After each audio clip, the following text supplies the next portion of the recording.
Hey, good morning. My name's Joanne Wong. I am Director of Corporate Services at the Greater New England Minority Supplier Development Council. Thank you so much for taking the time to participate in today's How to Do Business with National Grid. So today we have Nelson Roman, Senior Specialist Supply Chain Sustainability and Diversity, who's going to give you an overview of the procurement process and supplier diversity program at National Grid. And just a few housekeeping items before we get started. We will be ending this webinar at 10:30. So if you have questions, make sure that you get them ready so that when we get to that moment, you're able to raise your hand or put them in the Q&A box. Also, this session is being recorded and will be available on our YouTube page. And also the presentation will be shared at the close of the event. And with that, I'd like to turn it over to Nelson. Thank you, Joanne. Thank you very much for the opportunity. Just to confirm, you can see me and you can hear me? Yes. Okay, fantastic. Thank you very much. So welcome everyone that is here. Really appreciate the opportunity to present on how to do business with National Grid. My email is listed, nelson.roman@nationalgrid.com, just in case. And so I'll start from here. And so National Grid is an international energy delivery company serving over 20 million people, and it's in the utility industry space, servicing Massachusetts and New York. And so you see the details here in this on this page. And so if you would like to know more about National Grid, please visit nationalgrid.com or nationalgridus.com. And so specific around the procurement organization that I work with. So over to your left, from left to right, you'll see the categories that I support. You see electric services and materials, gas and construction, you see indirects and transmissions. And so a lot of those categories offer a lot of opportunities for products, materials, services.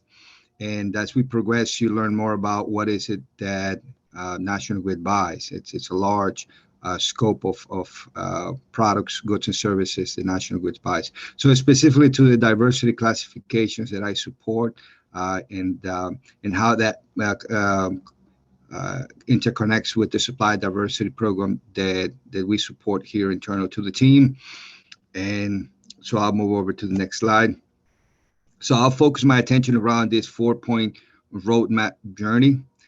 Primarily because this aspect here, it's not only helping you learn how to do business with National Grid, but overall how to successfully win and achieve contracts at any organization, right?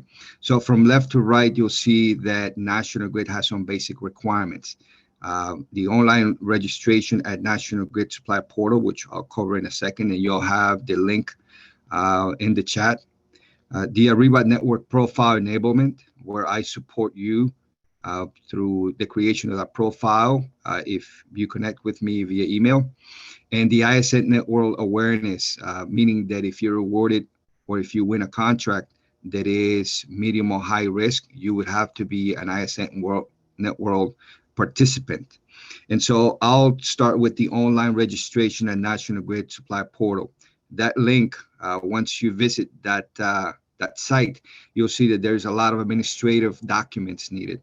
And so for the time being, that's something that we can cover at a later time, particularly because that's only needed once you win a contract, right? And so I'll put that to the side for a second. The next thing is the Ariba Network Profile Enablement. And so that's the platform the National Grid uses. It's typically known as SAP or Ariba. And so having a profile in Ariba allows you to be invited to participate and compete in requests for proposals or RFPs.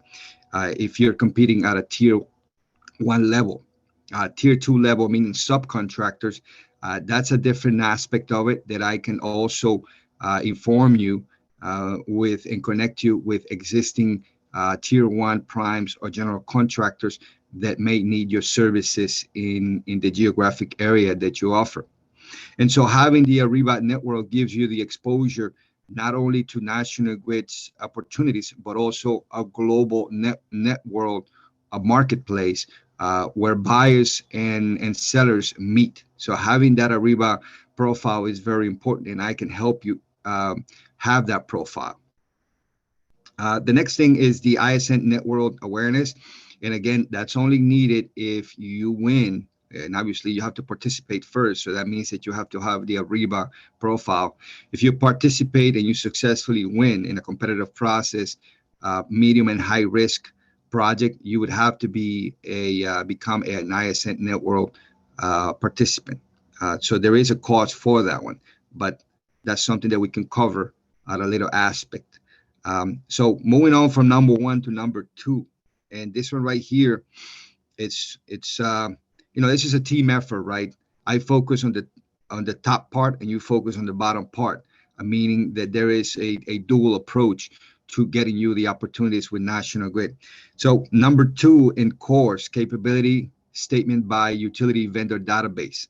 The utility vendor database with the acronym UBDB, it's a listing that is available in our portal that shows what National Grid buys at the granular level, whether it be a product, a service, or a material, is listed in there. So when you build your capability statement specifically for National Grid, and I know you probably are using the SIC codes or the NAIC codes industry standards, which is great, but specifically for National Grid, the procurement team has developed a coding system that allows the category managers to identify by category what it procures for National Grid. So knowing you and getting your capability statement, through that coding system allows me to pinpoint specifically a team that would buy what you offer. And so that's important because what we want here is a targeted approach to how you present your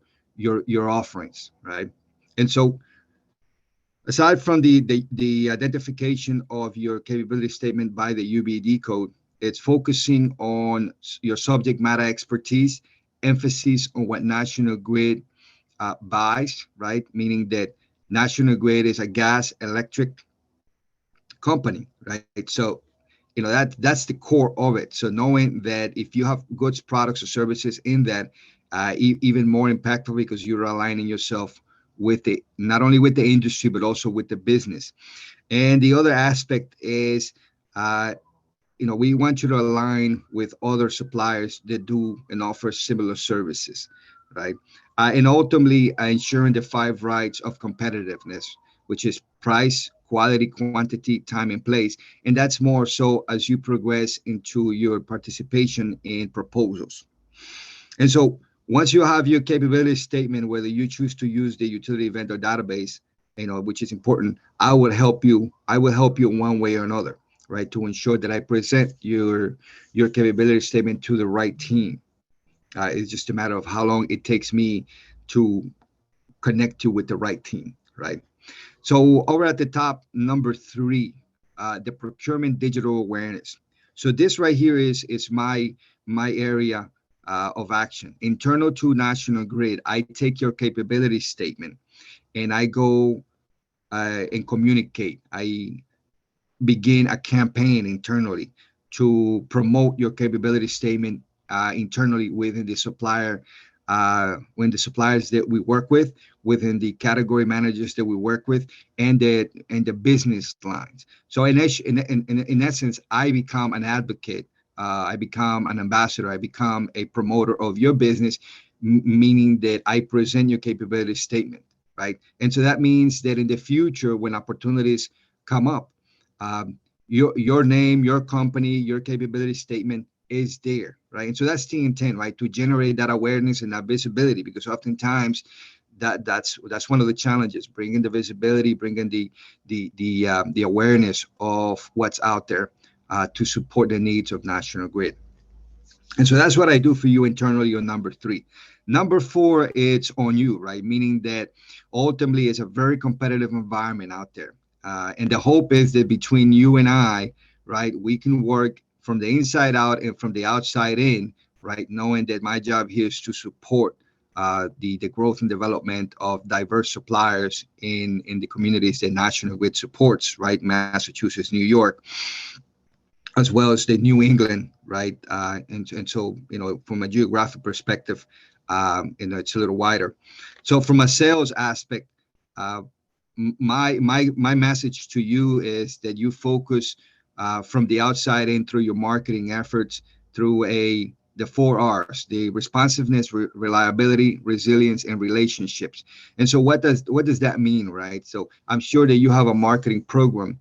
The more targeted your marketing program becomes, the better it is for you and for me, because we can probably meet somewhere along the line. You pushing from the outside in and me pushing from the inside out to ensure that we bring the visibility to the products, goods, and services that you offer.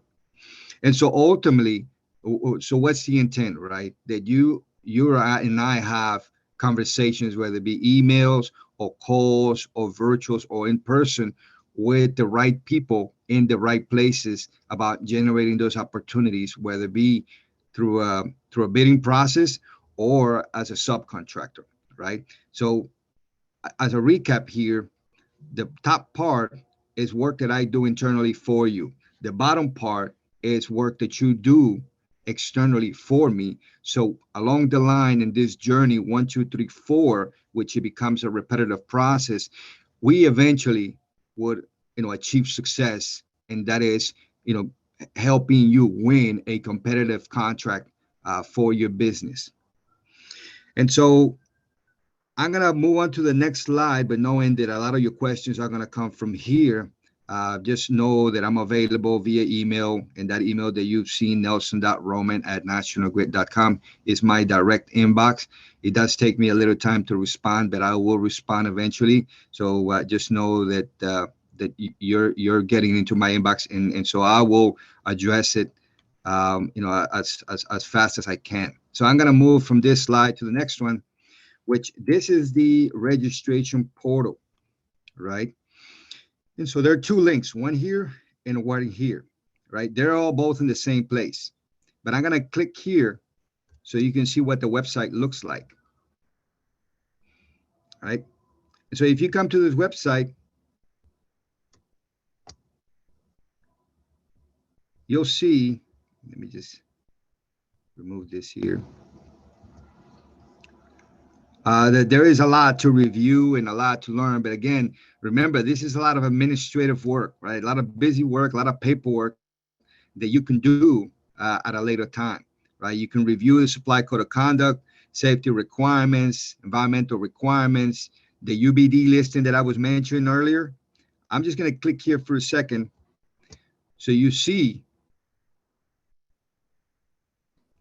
Let me just dismiss this.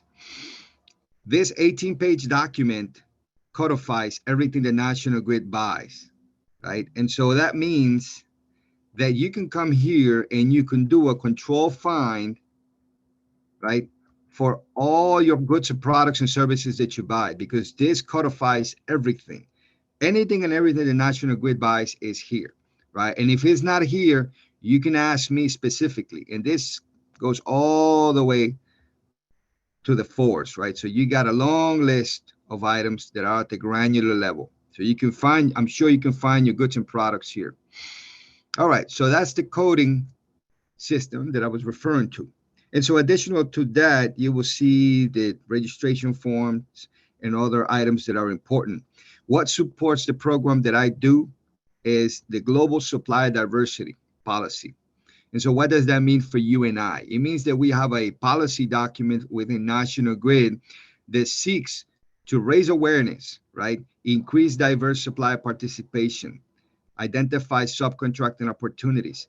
So this gives me the document, the official document at National Grid, to work for you and get you opportunities here for you to compete in what National Grid buys, right? Because the intent here is to build an ecosystem, right, that it harnesses supply diversity. And supply diversity, it includes not only the minority-owned businesses, uh, but also the women-owned businesses, the veteran-owned businesses, and the other classifications that we have right, across the industry, but it also includes small and medium enterprises, right? And so it's a large cohort of businesses.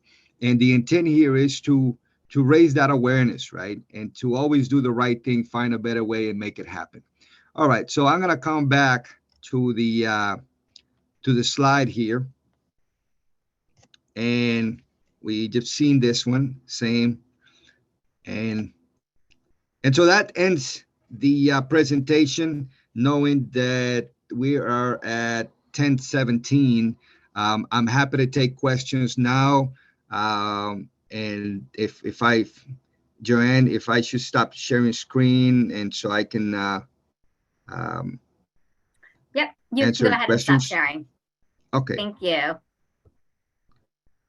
Okay, so if you have questions and you'd like to ask them directly to Nelson, we encourage you to hit the raise hand function and your name will be called. You will be given permission to talk and you can ask Nelson directly.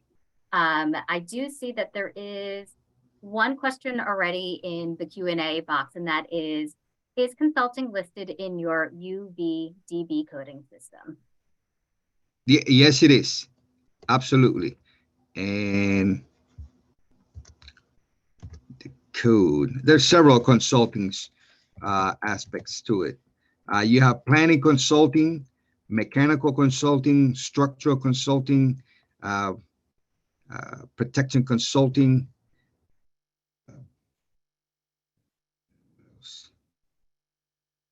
financial consulting, taxation consulting. I mean, I'm sure that your consulting expertise is probably in there. So yes. Any other questions? Please feel free to raise your hand. One question did come in about the presentation, which yes, will be shared. The recording will also be up on our YouTube page. So if you check your chat, the portal has Nelson's email as well as that link for the vendor portal.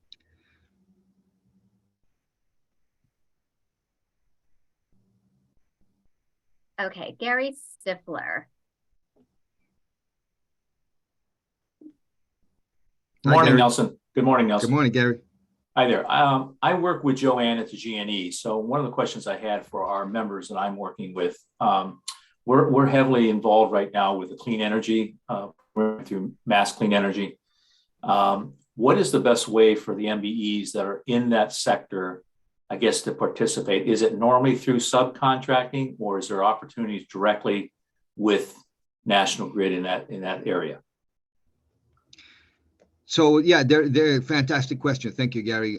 So depending on the capability of the MBE, right? If they're a tier one general contractor or prime, and they have the experience and the capacity to perform energy efficiency programs at a larger scale, yes, the opportunities are there to be invited, and there are several RFPs that are coming up. One that I can think of right now in November.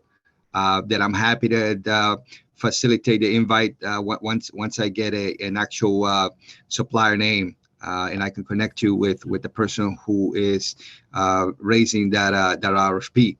As far as the subcontracting level, oftentimes it's a matter of just connecting you with the suppliers that work in that space, and I can do that as well. So the tier two don't necessarily compete within the RFP process, primarily because subcontractors at a different level and outside the scope of the initial bidding process.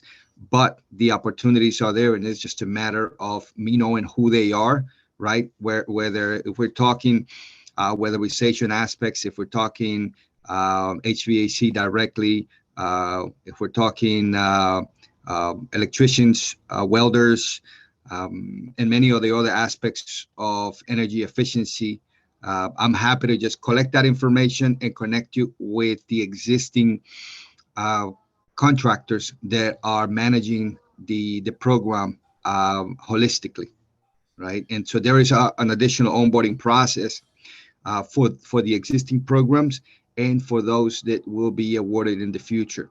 And so it's just a matter of connecting the folks that have an interest in the energy space. There is also opportunities within the Mass Saves program, which is another aspect of energy efficiency specific to Massachusetts. And so No, I'm hoping excellent. that I answer your question. Yes, excellent. Thank you. Thank you, Gary. Appreciate it. Okay, so we have another question over here. How do we get a list of tier National Grid Tier 1 suppliers, and what's the best way to connect with them?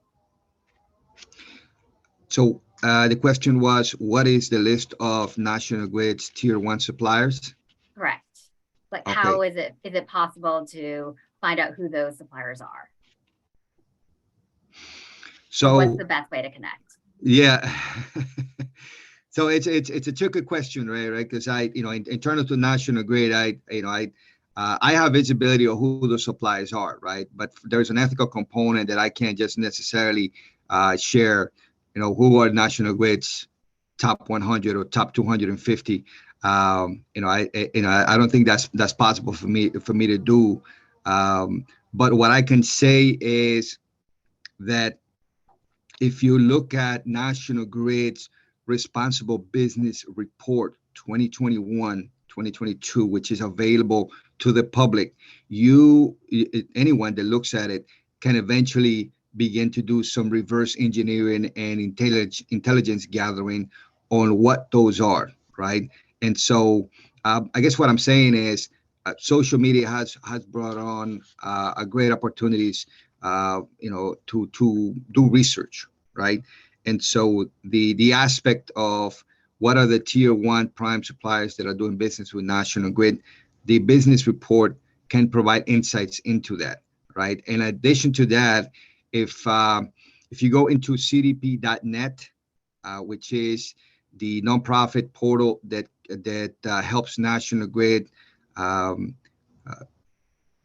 connect with the aspect of carbon emissions, right? CDP is a nonprofit organization that helps National Grid work through the supply chain in the effort of reducing carbon emissions. So what that means is that you will find a lot of the information, not only for National Grid, but other entities that are currently doing business with a specific tier 1 or primes. And so that's one way of getting there, right? And there is another aspect that you can do, right? And it's oftentimes again in the financial reportings, right? You can find that probably at the SEC website, where you can find a lot of all that of the investors' information. So there is a lot of public information out there that will answer that question, but me directly, I can't do that ethically. Thank you. All right, so we have a couple more minutes. So if there are any questions, please feel free to raise your hand or put them in the Q&A box.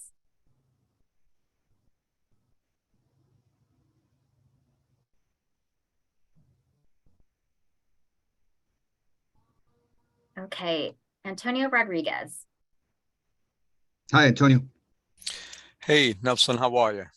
Very good, thank you. Good. Hey, just a quick question. We last year we had come up to your facilities and met with a couple of folks on potential warehousing opportunity to resize your the warehousing operation, and it seems that has gone nowhere. Any support you can provide in that? If I may ask, is this warehousing located where? Massachusetts, New York? It's in New York, up at corporate. Okay. Syracuse? Yeah. Boston? Yeah. Okay. Yeah. Go ahead. Yeah, we had visited there and took a tour of the warehousing operation, submitted a proposal, and it sort of, They didn't get feed. Yeah, I hear what you're saying. Yeah, and so that's unfortunate. I'll be transparent with you, right? That's something that should have gotten you some feedback, right? Whether yay or nay, it shouldn't just being like you're mentioning, if you were just left out there with no information or what took place, that's unfortunate, right? And so I can say that oftentimes what happens is, and not justifying, but just trying to give some context into it, there's so many moving parts that oftentimes just people forget, right? Mhm. And so what I can do for you to get you some feedback on what took place, if you kindly message me via email and let me know who your point of contact was at National Grid, I can definitely let you know what happened and what is the feedback, right? Because if you visited and you competed and you were a part of that process, someone should have contacted you and closed the loop and told you whether yay or nay or what took place, right? Okay. Because definitely we National Grid doesn't want to leave out things out there just in with no answers, right? All right. And it seems like you were part of that process, and it's just a matter of someone reaching out internally and getting you the answer that you need, right? And oftentimes it's about feedback. How can a supplier be more competitive for the future? Okay. I'll check with our senior consultant that visited, Okay. And then based on that, send you whatever info I find.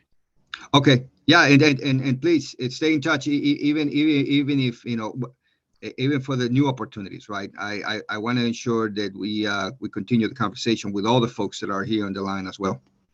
Thank you so much. My pleasure. Thank you, Antonio.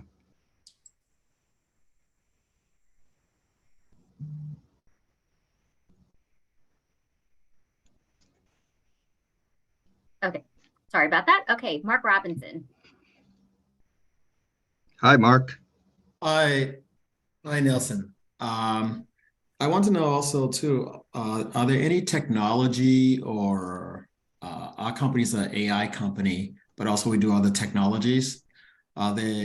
And because it's a lot of times these projects are much more expensive where I know they go to the prime, but we're a small company, so we would have to partner up to get these type of contracts. How does National Grid handle that, those opportunities?